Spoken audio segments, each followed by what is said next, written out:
dahil sa kanyang mga partisan post sa social media. Sinabi niya rin po directly kay Pangulo na kahit presidente ka pa ng Pilipinas, kung mali yung iutos mo sa akin, hindi kita susundin. Sino ka ba para sundin ko? Yun din sabi niya sa kanyang vlog.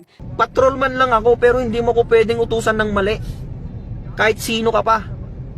Kahit ikaw pang presidente. Nakarating na po ba ito kay Pangulong Marcos? Ano pong reaction niya or any reaction po? From Kahit the sino naman po sigurong Pangulo, mabibigla po sa tinuran ng sinasabing opisyal, uniform personnel.